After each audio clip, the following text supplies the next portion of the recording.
اعوذ باللہ من الشیطان الرجیم بسم اللہ الرحمن الرحیم یا ایہا الذین آمنوا کلوا من طیبات ما رزقناکم واشکروا للہ ان کنتم ایاہ تعبدون۔ اے ایمان والو، اگر تم صرف اللہ کی بندگی کرنے والے ہو تو ہماری عطا کردہ پاک روزی کھاؤ اور اللہ کا شکر کرو۔ ایک مومن کی علامت اور نشانی یہ ہے کہ اپنی زندگی میں ہمیشہ رزق حلال اور پاک رزق اور حلال روزی کمانے اور کھانے کی کوشش کرنی چاہیے۔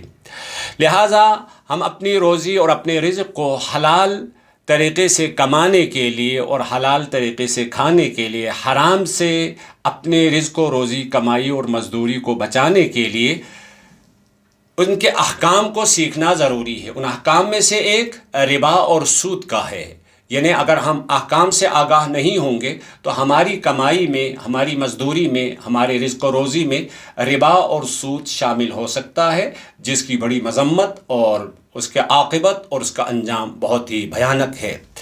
ربا کا معنی لغت میں عربی زبان میں زیادہ اضافے کے ہیں، نشو و نما، لیکن انگلش زبان میں معمولاً یوجیری کے نام سے استعمال کرتے ہیں۔ اصطلاح میں پہلے میں ربا کی تعریف فقہا کی اصطلاح میں آپ کی خدمت میں بیان کروں۔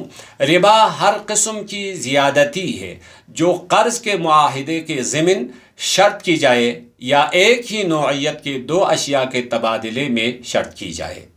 بس دو چیزیں، خود تعریف سے بات واضح ہو رہی ہے۔ بس ربا کی دو قسمیں ہیں۔ ربا معاملی اور ربا قرضی۔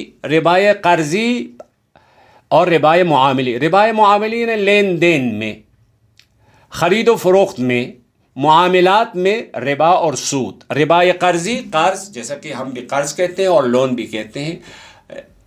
ربا کے انواع و اقسام میں سے اگر آپ کی خدمت میں ہم بیان کرنا چاہیں تو ربا یہ معاملی ہے اور ربا قرضی ہے۔ ربا قرضی کے مزید دو قسمیں ہیں، انشاءاللہ اس کی وضاحت ہم بعد میں کریں گے۔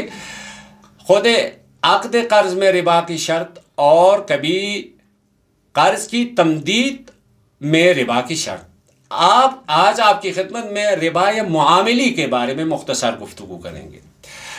جب ربا کی تعریف ہو گئی اور ربا کی قسمیں آپ کی خدمت میں بیان ہو گئی تو سب سے پہلی قسم ربا معاملی ہے۔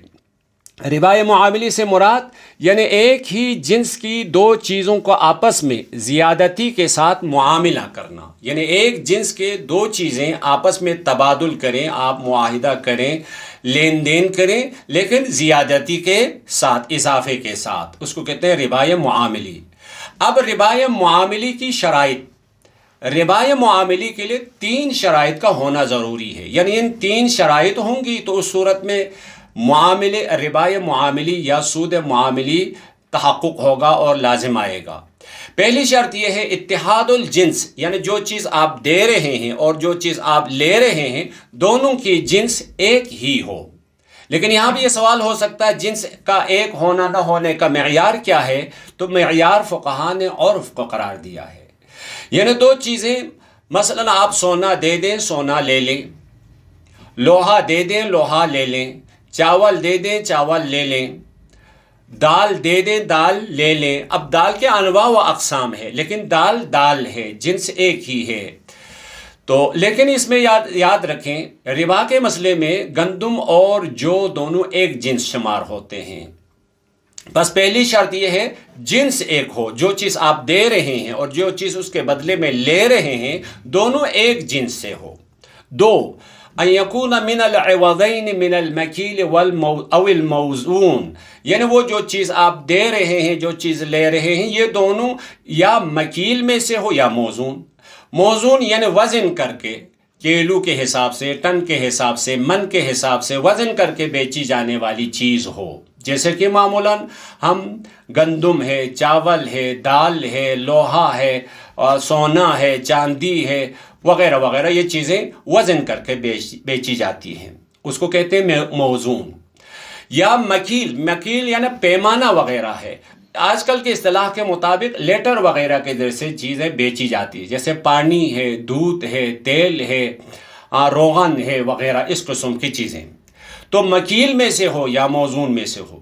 تیسری شرط یہ ہے اضافے کی شرط بھی ہو، یعنی آپ ابھی اس کی ہم وضاحت کریں، اضافے کی شرط بھی ہو تو یہ 3 شرائط ہوں گی، تو اس صورت میں ربا معاملی لازم آئے گا۔ مثال دیتے ہیں آپ کے لیے۔ سب سے پہلی مثال، مثلا آپ 100 کلو پاکستانی چاول 50 کلو ایرانی چاول کے ساتھ معاملہ کرنا چاہتے ہیں، یعنی 100 کلو چاول آپ ایرانی 50 کلو چاول کے ساتھ تبادل کریں گے، معاملہ کریں گے، تو اس صورت میں یہ ربا لازم آئے گا، کیونکہ دونوں چاول ہے۔ ابھی ہم نے بتایا تھا جنس دونوں کی ایک ہی ہے، چاول ہے، اور دونوں موزون میں سے ہے، وزن کر کے بیچا جاتا ہے، اور دونوں میں ایک میں اضافہ بھی ہے، لہذا یہ ربا ہے، حرام ہے، اور معاملہ باطل ہے۔ ایک اور مثال، مثلا 100 کلو چاول لیکن اس پہ تھوڑا سا آپ 1000 اضافہ کر کے، مثلا آپ 100 کلو دے دیں، وہاں سے 100 کلو چاول لے لیں، اس پہ 1000 اضافہ کر کے، تو اس صورت میں بھی کیا ہوگا؟ ربا ہوگا، اور معاملہ باطل ہے۔ ایک اور مثال، مثلا معمولاً جویلری وغیرہ میں یہ مشکل پیش آتی ہے، مثلا ہمارے گھر میں انگوٹھی ہے، زیورات ہے پرانے قسم کے، سونے کے چاندی کے زیورات ہے پرانے، آپ پرانے زیورات لے کے جاتے ہیں اور وہاں سے اس کے بدلے میں کوئی اور نیا زیور لے لیں اضافے کے ساتھ، تو اس صورت میں کیا ہوگا؟ ربا لازم آئے گا۔ مثلا یہاں سے آپ کہیں 1 تولہ سونا دے دیں، 1.5 تولہ سونا وہاں سے لے لیں، تو اس صورت میں یہ ربا ہے، حرام ہے، اور معاملہ باطل ہے۔ ایک اور مثال، مثلا دیکھیں لوہے کی مثال ہے، کیونکہ لوہا بھی وزن کر کے بیچا جاتا ہے۔ آپ کے پاس پرانے لوہے ہیں، آپ کا پرانا گھر آپ نے خراب کر دیا ہے، پرانا لوہا 1 ٹن کا ہے، آپ 1 ٹن کا پرانا لوہا بازار لے کے جائیں، اور نیا لوہا اور سریا 500 کلو لے لیں گے، یعنی بدلہ کریں گے، البتہ ان دونوں کا مبادلہ کریں گے، 1 ٹن آپ دیں گے، 500 ادھر سے لیں گے، تو یہ ہوگا ربا، حرام، اور معاملہ باطل ہوگا۔ مثلا یہ آلو کی یہ تصویر آپ دیکھ رہے ہیں، آلو مثلا آپ 1 بوری آلو دے دیں، بعد میں 2 بوری آلو لے لیں، تو اس صورت میں یہ ربا ہے، حرام ہے، اور معاملہ باطل ہے۔ یہ بات ذہن میں رکھیں محترم ناظرین، ہم جو چیزیں بیچتے ہیں، خریدتے ہیں، ان کے معمولاً 3 قسمیں ہوتی ہے، یا موزون ہے، وزن کر کے کیلو کے حساب سے، تولے کے حساب سے، من کے حساب سے، ٹن کے حساب سے وزن کر کے بیچی جاتی ہے، یا مکیل ہے، کیل کو کہتے ہیں ہم پیمانہ، جیسے لیٹر وغیرہ، جیسے میں نے پہلے بتایا تھا کہ پانی ہے، دودھ ہے، تیل ہے وغیرہ، یا معدود ہے، گنتی کی طرح سے، جیسے ہمارے ملک میں مثلا کیلا گنتی کے حساب سے، انڈے گنتی کے حساب سے، اخروٹ گنتی کے حساب سے، مالٹے گنتی کے حساب سے بیچتے ہیں، تو ربا لازم آنے کے لیے موزون میں سے ہونا اور مکیل میں سے ہونا شرط ہے، معدود میں ربا لازم نہیں آئے گا۔ مثلا آپ 1 درجن مالٹا دے دیں اور وہاں سے 14 دانے لے لیں، تو اس صورت میں ربا لازم نہیں آئے گا۔ یا بعض چیزیں، یہ تصویر آپ دیکھ سکتے ہیں، یہ مکیل لیٹر کی چیزیں ہیں، تیل ہے، پانی ہے، دودھ ہے وغیرہ، ان میں ربا لازم آتا ہے، وہ موزون ہے، وزن کر کے بیچنے کی چیزیں ہیں، تو اس میں ربا لازم آئے گا۔ لیکن یہ معدود وغیرہ ہے، جیسے گاڑی ہے، ایک گاڑی آپ وزن کر کے نہیں بیچتے ہیں، یا اس کو کیل کے حساب سے نہیں ہے، بلکہ 1 گاڑی، 2 گاڑی، یا اسی طرح سے کپڑے ہے، مکان ہے، پلاٹ ہے، زمین ہے وغیرہ، ان چیزوں میں ربا نہیں ہوتا ہے۔ تمام فقہا نے کہا ہے ربا میں اچھی کوالٹی اور بری کوالٹی اگر اضافے کے ساتھ آپ مبادلہ کریں گے تو وہاں پہ ربا لازم آئے گا۔ مثلا آپ کے پاس چاول ہے، ایک اچھا کوالٹی ہے، اس کی کوالٹی اچھی ہے، اس کو ایک ایسا چاول سے جس کی کوالٹی اچھی نہیں ہے، مثلا آپ اچھی کوالٹی کا 10 کلو دے دیں، اور جس کی کوالٹی اچھی نہیں ہے وہاں سے 15 کلو لے لیں گے، تو یہاں ربا لازم آئے گا، اور حرام ہے، اور باطل ہے۔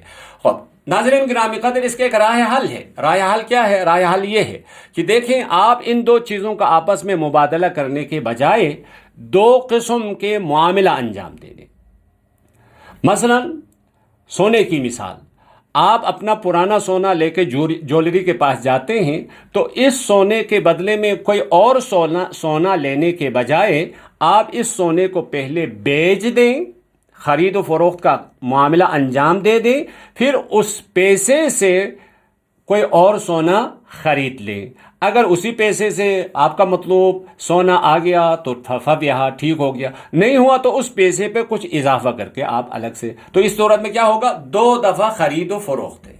ایک اور مثال، مثلا آپ 1 ٹن لوہا لے کے بازار گئے ہیں اور وہاں سے 500 کلو لوہا آپ نے خریدنا ہے، تو 2 معاملہ انجام دے دیں۔ پہلے آپ اپنا 1 ٹن کا لوہا بیچ دیں، پھر اس کے پیسے سے آپ 500 کلو لوہا خرید لیں، تو اس صورت میں کوئی ربا لازم نہیں آتا ہے۔ تو یہ ہوا ربائے معاملی۔ انسان مختلف قسم کے معاملات انجام دیتے ہیں، تو ان احکام کو سیکھنا اور جان کے معاملہ انجام دینا ضروری ہے۔ اگر ان احکام کو نہیں سیکھیں گے تو خدا نہ کرے ہم اس گناہ کبیرہ میں مبتلا ہو سکتے ہیں۔ خدا کی بارگاہ میں یہ ہے ہمیں دین مبین اسلام کے احکام سیکھ کر اس پہ عمل کرنے کی توفیق عطا فرما۔